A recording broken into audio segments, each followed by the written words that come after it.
Hello, this is Mad Cat, the angry egalitarian that discusses this and that. Today we have a special guest on our show. I believe this is the first time he's been on my channel. He goes by Shultz Brigade. Hello, people. How are you guys doing? All right, so Shultz Brigade is setting up a new channel that I'm actually helping out on. It's going to be called Red Pill Gamers.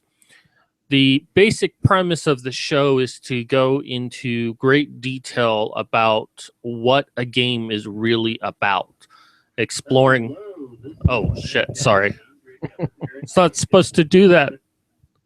I put it on mute and then it didn't go on mute. Anyways, so yeah, we're going to analyze aspects of the video game that may not become apparent, and I'll let Shultz explain this a little bit more, but I know he's also looking to make more of a community out of this rather than just another YouTube channel. Would you care to fill us in with some more details, Schultz? Yes, thank you.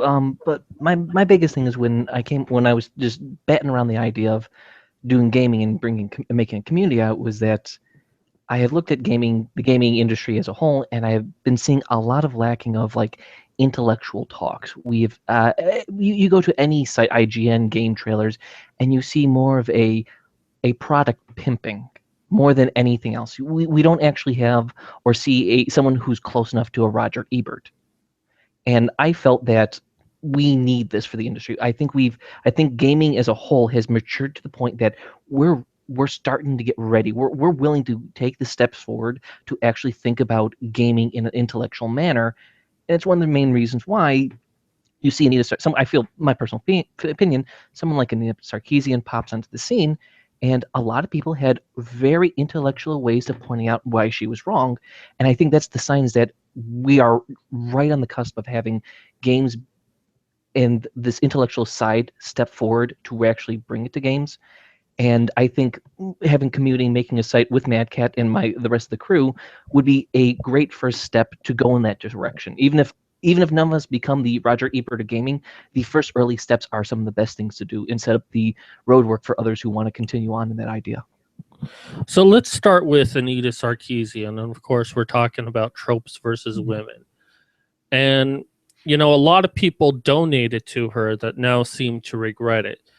Do you think that the idea that you have is partially the reason why people may have donated to her in the first place without fully understanding, well, before the fallout of that she was a horrible cunt? Well, I personally feel like feminism does draw that crowd of wanting their stuff put forward, but I do believe there was a lot of people who actually felt that she was making that step forward to intellectually talk about games, because in theory, and this is a lot of theoretical stuff, the theory of talking about tropes is a great idea.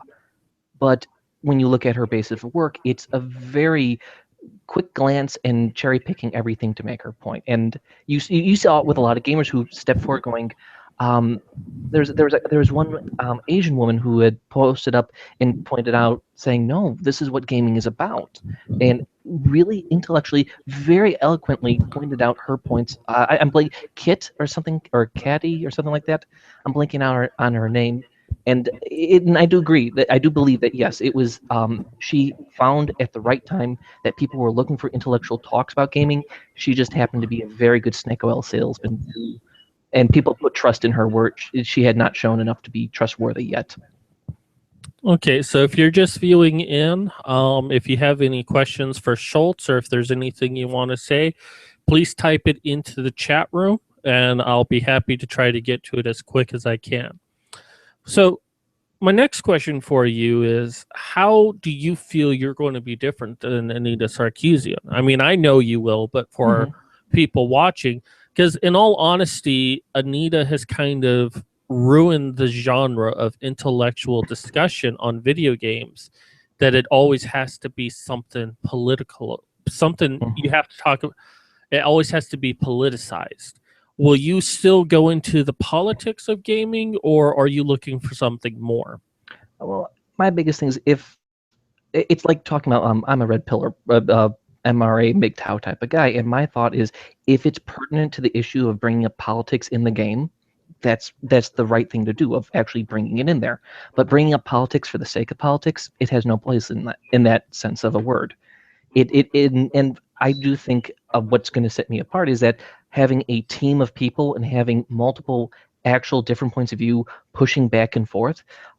Max, another guy who he's the one who did Metal Gear Solid Predicted Social Justice Warriors, and he loves Metal Gear Solid.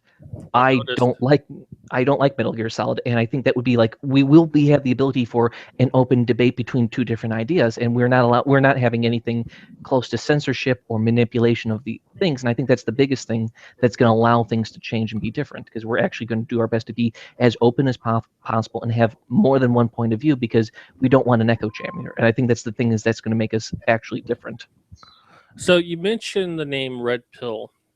Mm-hmm. And I think you're using it in a different context than what Red Pill Gamers is. Mm-hmm. And I think some people are going to have an immediate reaction to the name Red Pill Gamers, as it does have a bad connotation with it. Is Red Pill Gamers a reflection of the Red Pillars, or is it something else? Well, when it comes to me, when I mean red pill in the exact specific sense of it, it means enlightened type of perspective. Lifting the veil of what you've seen and actually looking at with clear, focused eyes.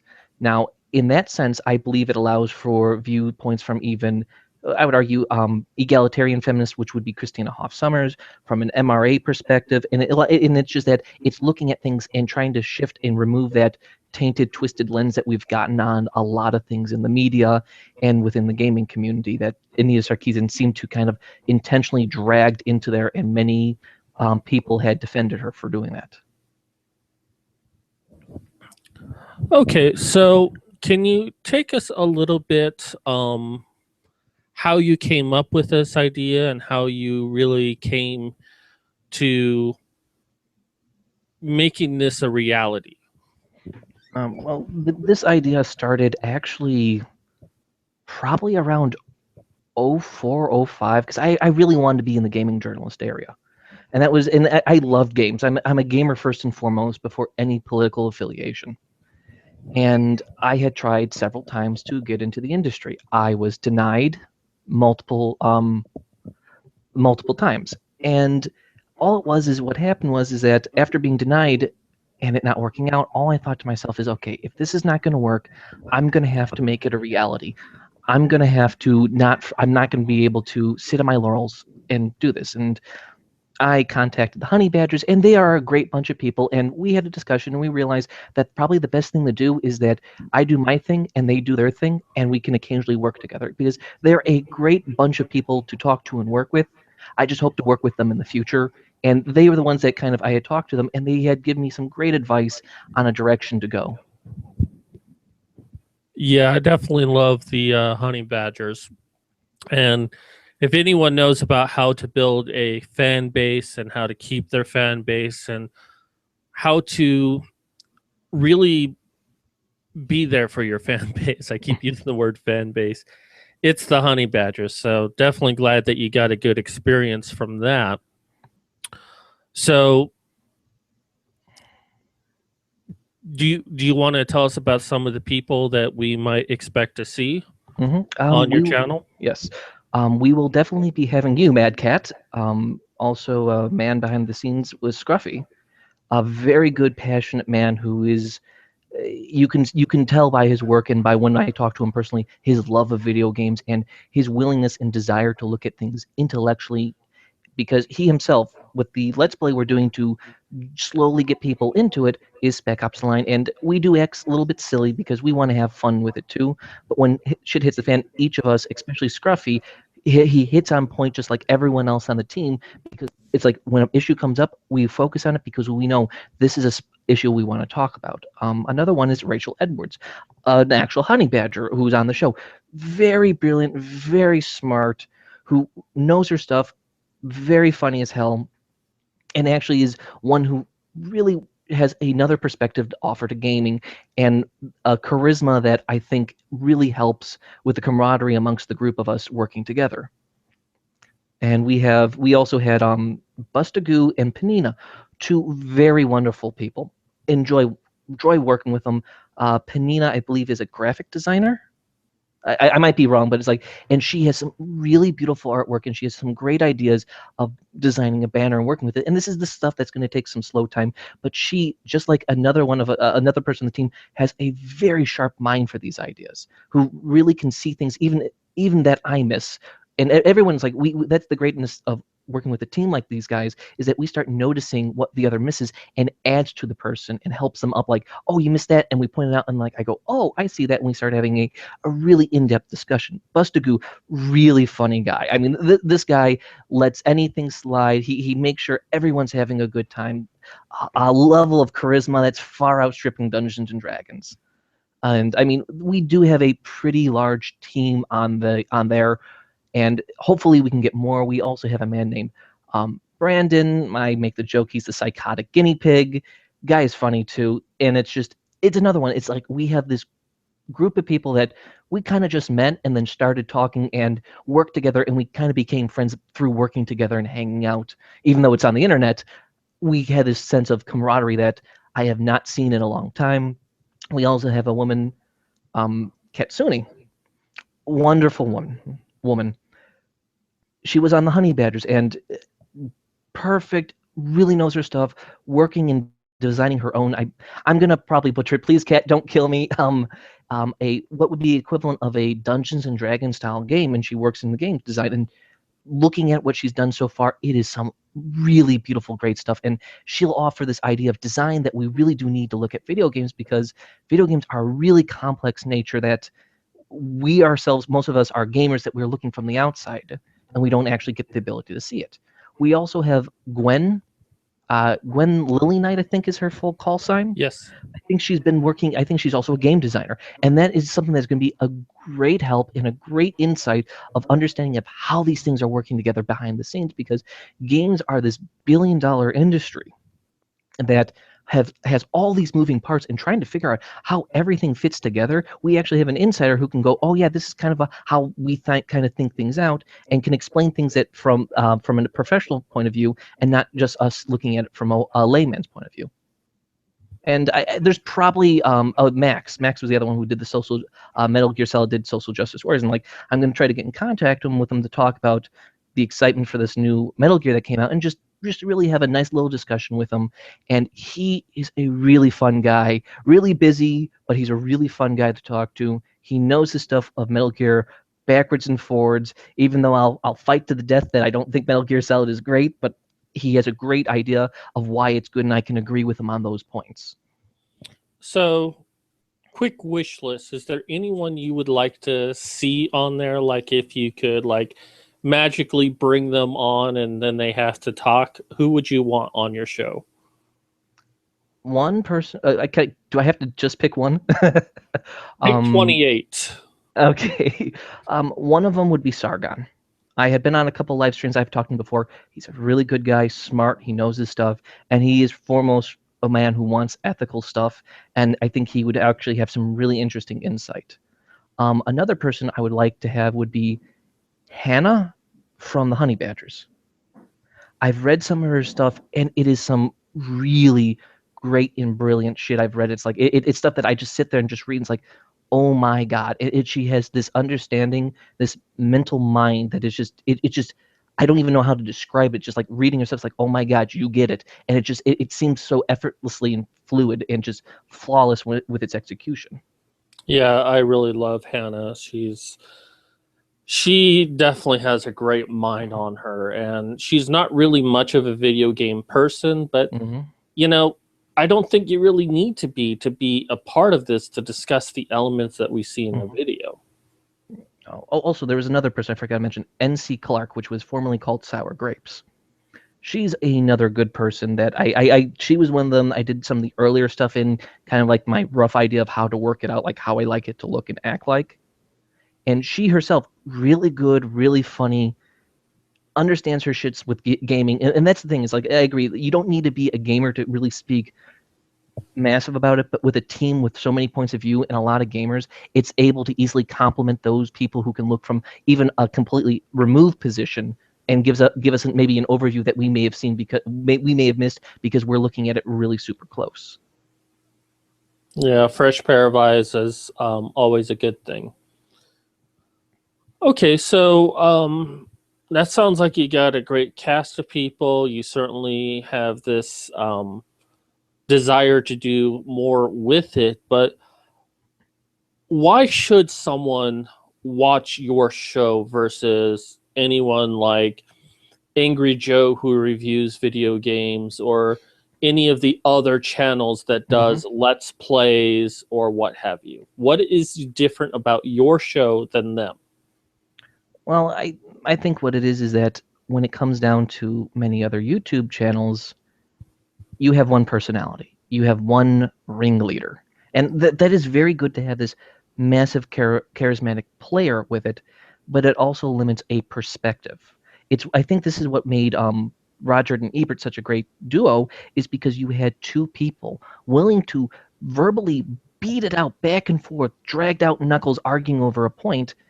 But when you have like a singular point of view, a singular like person doing it, you're almost being told why it's great, not being shown why it's great and having discussion points, because I may think the art style is great and another may person say, no, no, this was the wrong art style from it. And we can actually have that debate live and actually have what people are actually thinking. And the other thing was with most Let's Plays and someone like Angry Joe, they still are really latched on to the idea that the game is almost completely just a product. They're trying to move to that step of intellectual talk, but they still are like, oh, this is great. Buy it, buy it, buy it. Where we're more trying to point out what's great about it and let you make the decision on whether you want to buy it through our likes, our dislikes, our hates, our loves of the game. Okay, so take us through a show. What would we expect in watching a show? Well, we haven't finished one of them, and this is kind of like the basic starting point. It's like we would be doing a let's play where we're all kind of getting together, kind of like a mystery science theater, a bunch of pals getting together, having a beer, and playing and watching a game and talking about it. And Spec Ops Lines is the first one we're starting with, and the beginning stages is the ha ha ha, making light of the modern military shooter that we actually have to deal with which are in a lot of video games. But when it comes down to a serious point, be like a suicide notion, the use of white phosphorus in Spec Ops Line, and significant death scenes or significant scenes that make points, all of us usually on a cue just snap into gear of going, okay, this is an actual serious point that we need to treat like adults. And we switch to it almost instantaneously because we realize that when you're watching this, everyone wants to have a good time. But when it comes down to the intellectual points, we do need to focus, and we do that focusing. And once we're done with the Let's Play or however long, we're going to come together and have a completely focused point of an intellectual debate as if we just, like Roger and Ebert, finished the movie and now we're going to talk about it.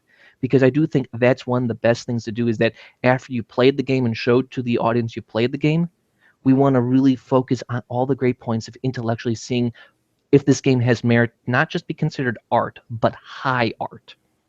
And the other thing I would like to do, and what we probably see in the future, would be what I would be considered editorial-like videos, which would be considered mini podcasts because it would be focusing on a singular theme or idea. One of them I did with NC Clark was, does Bethesda actually produce a finished game or finished product? Runs for about 45 minutes to an hour, but we're actually focusing on a specific topic and issue that we feel at that time needs to be talked about and whatnot. And that's kind of how we would be going through it and trying to get it out relatively at least minimum once a week, maybe twice a week if we're lucky, type of thing. Now, you chose Spec Ops The Line. Was there a particular reason why you chose that as the first game to talk about with this Yeah, new group? yes. And the main reason why is that I had looked at the game and I had played the game and it hit a bell, it hit a nerve with me. And I remember a lot of the press having a hard time actually talking about and dealing with the idea of Spec Ops The Line. A lot of them were trying to say, oh, it's just a critique of the modern military shooter, but they never went further into it. And the few times that they did, it was more in passing. Or most of them, and the biggest thing that bothered me the most was that many of them ignored the aspect of PTSD, the sense of violence, what it does to a man, how it harms them mentally, and this physical deterioration that comes through forcing soldiers to do horrible actions for their country. And we never really got that sense of talk with any of the press. It was kind of, if it was ever said, it was said in passing or just a side remark, but the game really does show this deterioration through the character, through the gameplay, through the mechanics, through the art design of the characters, how they actually physically deteriorate. And it was something that I felt was a necessity to really talk about, because I've had some buddies who really were serious victims of PTSD who, God rest their soul, succumbed to it. And I felt that it's something to seriously talk about. Now, you have talked about the honey badgers and their influence on this product. While it wasn't a main influence, it definitely helped you out. Will the discussions be more centered towards men's rights, or will it kind of be open to everything? Personally, I'm saying this, it's open to everything. If there's an MRA issue or something that could be easily connected to a men's issue or a men's problem, I feel it is morally obligation to actually bring it up and talk about it. Because and that's the reason why I say red pill, not from a singular MRA point of view, but from a intellectual looking at it. Because there are issues that range from men to women to boys and girls, children and adults. And I feel that the best thing for talking about this intellectually is realizing when is it time to talk about an MRA issue, when is it important to talk about a gamer issue, when is it important to talk about the issue of design or theories or whatnot. And I want to leave it open for the door for them to come in and leave it open for, if issues arise, to talk about them, because there's no doubt there's probably some issues that women need to deal with in the modern age. I don't think that it's as many as men's right now, and that's just my personal opinion, and that's the reason why I like it open for more than just a MRA point of view. Now, what are some other games you would like to do, or maybe some suggestions from the others within the group that they would like to do that you'll possibly do on this channel? Well, I mean, one of the other ones that we were batting around would be Jade Empire, Max Payne, maybe a little bit of Metal Gear and stuff like that. And it's like, my idea is no game is off the table. If it came out 20 years ago, it's equally on the table. Samus, Metroid, stuff like that. Some really wonderful games from the past, because I think the best thing to understand modern gaming is to understand past gaming and what we can still learn from it. And that's in talking about it even now, it has allowed the games to kind of see if they're actual classics that we can return to at any time. And many of the old games, Mario, Metroid, and Zelda, are essentially classics that are timeless. And that's why I feel that any game is an open invitation for it, even social justice warrior games. So, like, we could be doing an episode of Pong, and I could be like, I really feel the ball is just a representation of society being batted around by these two controllers with no real direction in life other than what is the controller's decision. You can say that, but you'll probably have me making faces in the background, though. But yes, that, I mean, you are open to say that, but you also have to be willing to be open to people saying, no, I don't agree with that. I think I'd be one of those that would say, I feel it's personally just simple base mechanics for entertainment, in that sense. All right, so you are planning to make more of a community out of this. Can you tell us anything about that? Well, I mean, this is the early stages, and this is why I want to work with my peers, my group, my buddies, because it is I've been self-employed for a while, and my mind becomes laser focused. And my idea of a community would be to have pretty much allowing the community to talk in and bring their ideas in there too, because I always heard all these places, all these sites talking about, oh, we're gonna bring in the community, we're gonna have all this talking together, but it really seems like this false talking points, because you never really get to see this interaction with it. And maybe the issue maybe that they're so big that they can't do it. And I would love to see like forums slowly build up on their talking points, because Gaming is a community that is very open and takes in anyone who's willing to play and has the desire to play games as a hobby. And essentially, it's like if you talk to any of us, we are gamers first and foremost. We love playing games. We just wish we had more time to play them.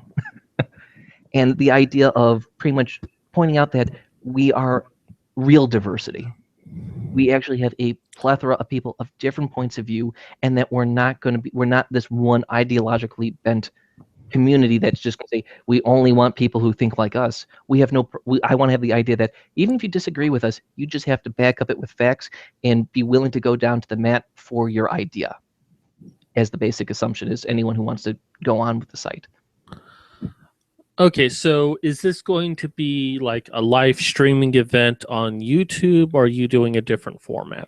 Well, my issue is I don't have a strong enough internet connection to do live streaming as much as I would wish to. It would make editing a hell of a lot easier. But when it comes down to it, we record first. I record the gameplay, then I record the audio as we talk over it, and then I splice it in together. Now, the editorial ones, I'm probably going to add a little more flair, a little more humor to it because of the editing work is a lot easier. Because in these long sections, we're doing like an hour and some odd minutes, and a lot of the stuff is we're joking back and forth, and editing another joke in there just does not feel natural. But if we're going to be talking about something serious or an idea, if you look at NC Clark's ones, you'll see an occasional like little haha jokes put in there with a little video editing, and it's just we do it post production stuff mainly because at least me personally, I don't have a strong enough internet connection to do live streaming. If I ever got an internet connection that was super fast, I would probably be having the idea of doing a live streaming and having everyone on board to talk about it, doing it live. Okay, so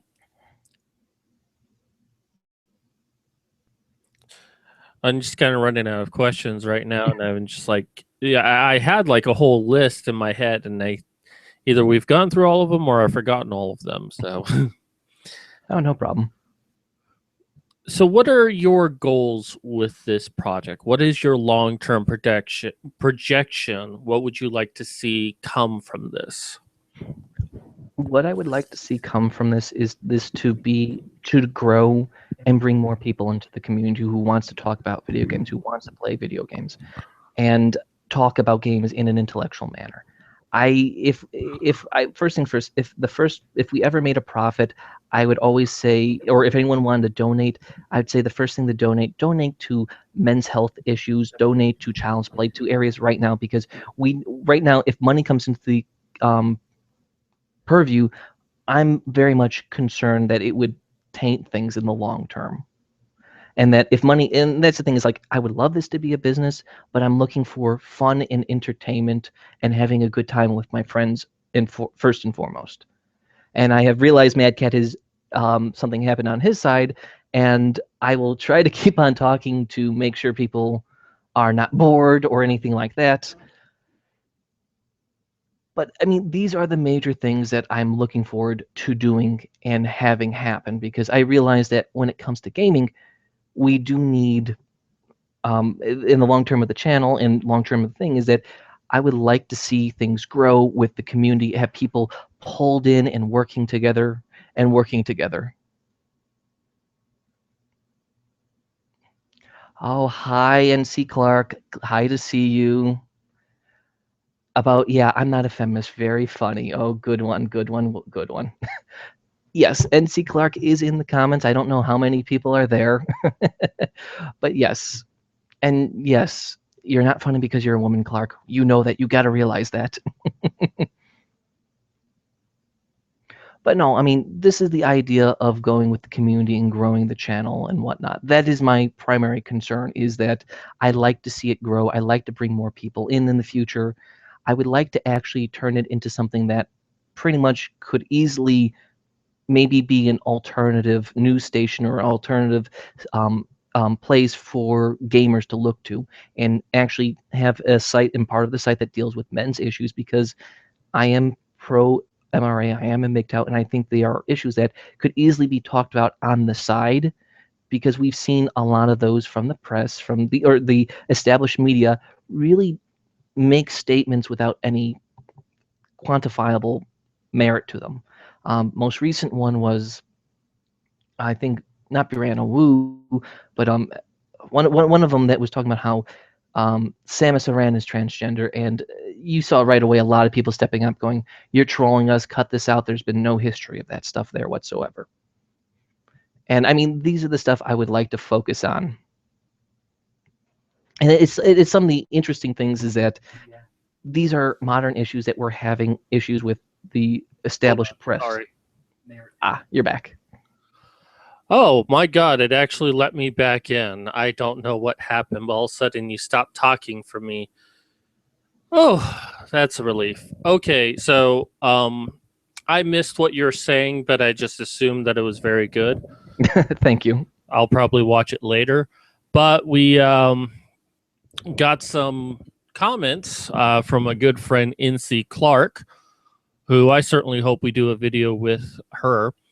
She is she's a delight. But she starts off, you also have a diverse thesaurus. I mean, using the word plethora. Shultz, you're getting fancy. And then says, jokes, I'm not funny enough. Oh, well, I'm a woman. And then she actually asks a legitimate question. Here's a question, Shultz. Why aren't you a feminist? I mean, it's about equality, right? Yeah, I mean, modern feminism is not that. We've seen it left and right, and that's the thing is, like, if someone wants to make that point talking even in a video, I would be open to discussing it. And that's as I said, when it comes to the gaming talking points, if it's pertinent to the issue, I feel it's a valid and viable thing to bring up into the conversation. And most of it is just about us being open, being talking, and being willing to engage people. And that's the thing is that if you look at IGN, all those people, many of them don't really engage to the audience in any way other than patting them on the head. And I think that is really a bigger issue, is that they've been so far removed from their audience, and you find out many of them want to be journalists and they don't really have that much interest in gaming, and they just fell into this. It kind of really, I feel, hurts gaming as a whole, having those be those who are talking about video games. So an issue that's come up recently, you've talked about it a little bit here and there, but it's like, you know, all of these discussions we have about video games, like there was the issue with, I think it was EA, that was you could review their, no, I think it was Metal Gear Solid, wasn't it? Where you could review their game, but you had to give a positive review, or Nintendo declaring that you can't review any of their games without their permission on YouTube. What are your thoughts on this? Now, on the specifics of Nintendo, I think that's hogwash, personally. When it comes down to that, I think it's a company that is... It's a very good company. It's made some bad decisions, made some good decisions. But when it comes down to that, it's a nature of freedom of speech. And because most people, when they review or even let's play a game, they're showing to the audience whether it's good or not and letting them make the choice. Because you look at these personalities, hell, Chill Chaos, C-Nanners, and all this. They play a wide range of games, and there should be no censorship whether it's good or bad. But I think the other issues that we've been conditioned, we've had the press talking about pushing a product, saying, "Oh, it's so good, buy," instead of letting the audience make that decision. And with EA, with that review thing, I mean, this is the issue when you look at non-disclosure agreements that come within the professionals, that they're not allowed to talk about this. And I think those are things that need to be brought up to the forefront when an issue like that happens, because it really shows that the company has no pretty much pride in their product and really don't feel it's going to succeed and want it pimped, other than having the game work on its own merit type of thing. And I think that's a serious detriment to gaming as a whole. Because you look at BioShock, I think that took like $500 million to produce, and they put almost $500 million as an advertisement budget to actually sell the game. It's like, that's a bad sign when you have to invest insane amount of money in a product that should, in and of itself, have some marketing, but not like to the level where it's like when you put such a high marketing level, you're starting to just kind of say like you don't really have that much faith in it. Because if you look at all these games, times have changed, and I realized you do need advertisement. But when you look at some of these games like Dark Souls, Demon Souls, Muramasa the Demon Blade, they really didn't have this big marketing, but they found an audience that loves them and that they were able to make a profit with. And I think that's the issue that gaming publishers and designers need to be looking at. Look at an audience. Look what market you should be aiming at, and find out how you can make a product for them and still turn a profit. Okay, so NC Clark actually has a legitimate question. Everyone closed their mouths from shock. With gaming, do you think there is a need to discuss feminism, sexism, misogyny? We're seeing a lot of social justice warriors trying to dissect it and discuss these issues. What are your thoughts? Do we need to discuss these things? I mean, I know you're open to discussing them, but what's your personal opinion? Okay, I mean, now let's be specific. If there's misogyny in the quote-unquote game or misogyny in the community, I'm going to first look at the community talking about that. Now, you're looking at an industry that has millions of people. You're always going to have douche nozzles in there, plain and simple. And the hardest thing is that gaming for the longest time was a niche hobby, and a lot of the awkward nerd, geeky guys and girls would go into it. I was one of those guys. And whenever we found something, we brought another person in. And when it talks about that small prickish attitude from a small group, you're going to get that. You see this with troll videos that was done in Call of Duty. And misogyny, I really don't think is in the community as a whole, but it's just like in any community. If it reaches a certain size, you're going to have a rough couple percent of assholes in the community. It's just a natural thing that's going to happen, and a lot of gamers really have some really smart ways of dealing with it. Either they troll the person right back, or in my case, I brought my sister into gaming. She had misogynistic assholes actually treating her like shit. She didn't cry about it. She didn't act like an asshole. What'd she do? She muted them and blocked them because the concern was playing game and having a good time. Now, when it comes to misogyny, like in the video game, like this game has misogyny in it. Now, when it comes to that idea, I don't think it should not. Here's the thing: I don't think it's really in there. But if it's perceived in there, I think we should look at it and see if it actually is real. Anita Sarkeesian likes to say there's misogyny in games. It's hard because it all blends together, her stuff, because she's just saying the same thing over and over again without real points. I mean, like, let's take the one of them where she tried to say Hitman Absolution was evil, misogynistic because it was teaching you to kill characters or women. First and first, that was proven false, even mechanically, that if you hurt a civilian, you were severely penalized. So, I mean, that already throws that idea out of there. But if say, hypothetically, you had a scene where it was a misogynistic man beating this woman just for the sake of it, now my thought would be looking at it going, okay, is it saying anything, or is it shock value for shock value? And when it comes to that, I think that's the discussion should be there, talking about like, do you think this design was specifically quote unquote misogynistic, or was this for a meaning or a purpose? A prime example was in Max Payne 3. I played it. I don't really remember that much about it, but there was a scene where the guy was walking in the favela. I think he was a pimp, and he was really treating the streetwalkers really horribly. The thing is that would be, I could see that being considered or seen as misogynistic, or that was a misogynistic action. Yes, it is. However, its purpose was to show this character as a villainous, vile human being because he's treating women, which society really likes to protect at all costs, and treating them with utter care and without an ounce of care, and treating them less than human. And that does set up a scene and a tone of the environment that your character is in there. If it is in there and it makes sense, there's nothing wrong with it, type of thing. Yeah, you're basically using a trope to explain a character's action without going into explicit detail of who the character is.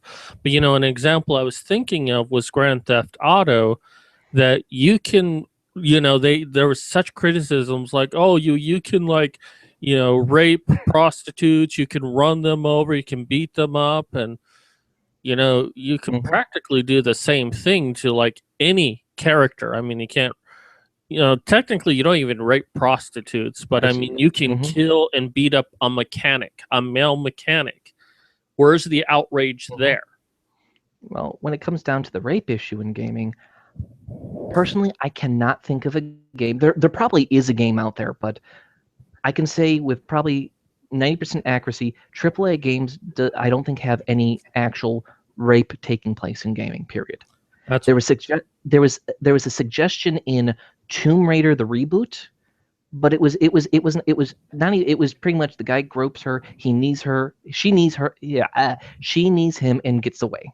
So I mean, it's like there's a suggestion that it could happen, but it never went any further. I mean, there probably is some game on the internet that I've never heard of that has it in there, but it's like it is not something that is actually there. It doesn't actually promote it, and yet again, it's does if it actually hypothetically happens, does it make sense? Does it make the character who they are? Is it a galvanizing point for the character?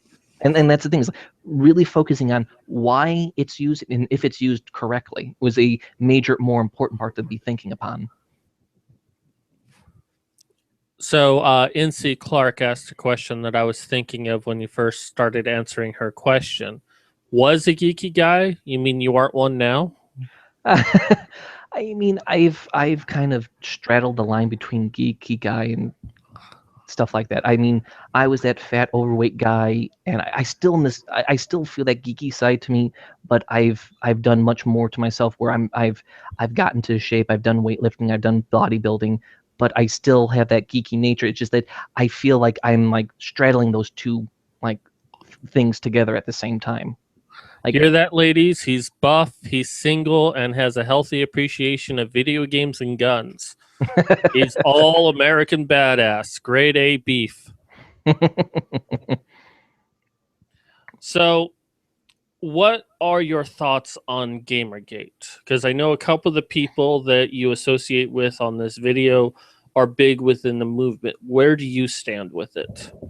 I am pro Gamergate. I've made my tweets with it, and especially in the beginning. And I think when it initially happened with the Five Guys Burgers and Fries joke with Zoe Quinn, it was a point that the community could no longer ignore it. You could see it long before Gamergate. These inklings. I even tried to get in with a couple of gaming sites, and I even made this remark years before Gamergate that you guys don't look honest. You need to change your perception, or else something bad's going to happen, and you're going to have the gaming community breathing down your neck, calling for your heads. Ironically, a couple years later, bam, that happens. And it's something that I agree with, and I think during the early stages, it did everything right. I think it was going down the right way, calling out bullshit where it was bullshit, really forcing the gaming journalists to actually defend their position. And this is, I had argued this in the would be the first time in a long time, if ever, with the gaming community actually questioning and actually rattling the cages of these supposed quote unquote professionals, and late and seeing all this information come out that many of them really don't know what the hell they're talking about. Many of them are just on ego trips. Now, as Gamergate has gone along, I'm still the idea of ethics and journalism, and that will always stand there.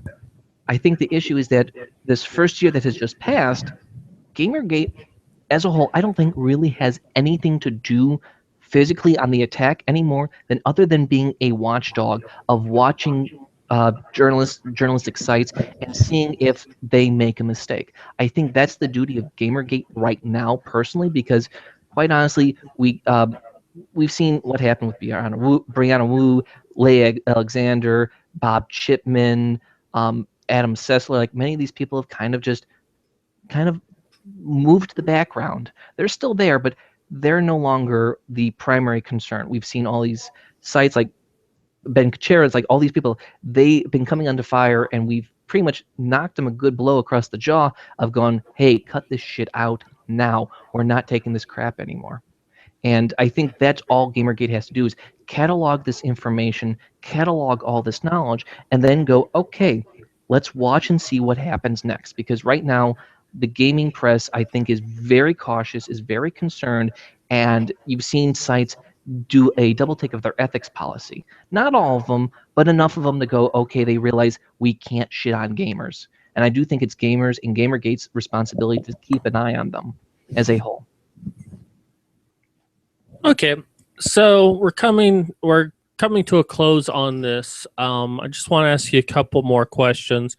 Anyone in chat, and by anyone I mostly mean NC Clark, since she's the only one talking right now. If you have any further questions, feel free to ask them, and I'll try to make sure they get asked. Are there any other projects that you are doing right now, whether in your personal life or going to be doing on YouTube or Twitter? Yes, actually, I have a couple projects that are baking in the oven right now. One of them that kind of fell behind the wayside, but I'm trying to get back on track. It was talking about The Witcher 3. And it was the one thing that I saw that bothered me was Full Macintosh made a remark about Geralt of Rivia doesn't smile, he doesn't cry, he's that bad stoic man character. And it was something that bothered me because I started playing it, and this man is very expressive. Yes, he's stoic, but he expresses it in a completely different way. And one of the central themes and tones is actually fatherhood. I would argue is fatherhood in this game. He's looking for his adopted daughter, and he's concerned about her. There's one scene where he's looking for her, and he has to talk to this witch or seer who deals and dabbles within dreams. And he brings out his dreams that he had about his adopted daughter. And you listen to his voice, how it's quivering and breaking while he's talking about how concerned he is with not knowing the safety of his daughter. And there's another one I'm doing is dealing with domestic violence, and it's actually focused yet again in The Witcher. And there's a scene in the early parts of the game with the Bloody Baron. It's a dysfunctional relationship. And unlike many games, it shows the dysfunctional relationship is reciprocal. That it's not just the evil bad man, it's both parties are to blame. Both parties are in the cycle of violence, causing a very unhealthy reciprocal issue coming along. And it takes its time to let it happen. And there are several scenes that are enough to tug on your heartstrings to realize that this man, he loves his wife, and he's doing his best for her, and she has this bitterness and resentment towards him because he's a soldier. He's always going off, and he feels horrible for this, but for the horrors he's seen, he's gotten drunk and he's gotten rowdy, and it's just he's trying to live with him in that fact of going through those issues. And I'm trying to like get that video going and stuff like that. Yeah, that sounds like some really good conversation points right there. I think that'll be a very good show to watch. Well, you've certainly said quite an earful. Not that I'm complaining. Anytime I don't have to talk is always a good thing. But is there anything else you'd wish to say at this time? Truth be told, I honestly don't know what to say. It's an honor and pleasure to be on your show. Hopefully we can do this again, and I hope to see you on soon doing our next part of the Let's Play and talking about video games, and I hope people come and enjoy it and say what they think on it.